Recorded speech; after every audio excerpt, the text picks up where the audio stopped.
Video, I'm going to be redoing my Disney's Alice in Wonderland nail art design, as well as I'm actually bringing back my Disney nail art series, which I'm so excited about.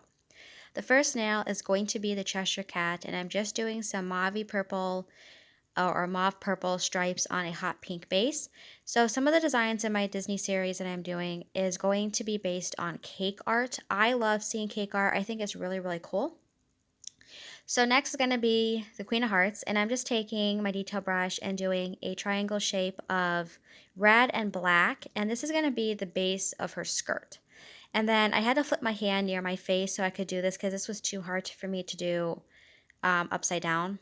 And I just have to add in the tiles of her dress, and then I went in with a white polish and I added the, I'm going to say ribbon on her dress.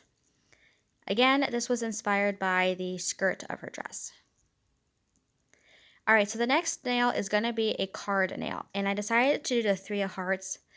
And off camera, I did go ahead and draw a very tiny 3 in the corner of the nails because it was a little bit too difficult for me to do on camera. I have a hard time.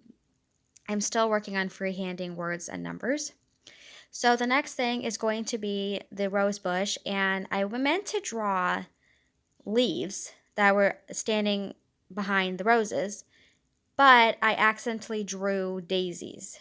But on the bright side, I now have a new and simpler way to draw daisies, which is actually a lot easier than the other way I did. So that was a bonus because I learned how to do that. And then I just added some red dots for the roses, and it ended up looking like a daisy, but I added some darker red afterwards. So for all of the flowers that are on the light blue nail, I'm just drawing a daisy, I think a little pansy, a red rose, and a white rose to represent the flowers that were in the garden. And I just added some detailing to that to make it look more realistic. And then I just added some green leaves.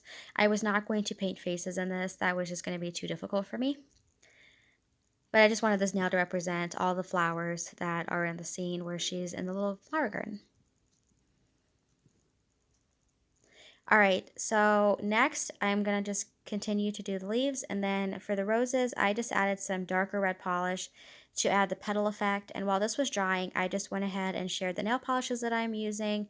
Everything I'm using I will have linked in the description box below, as well as the tools that I am using.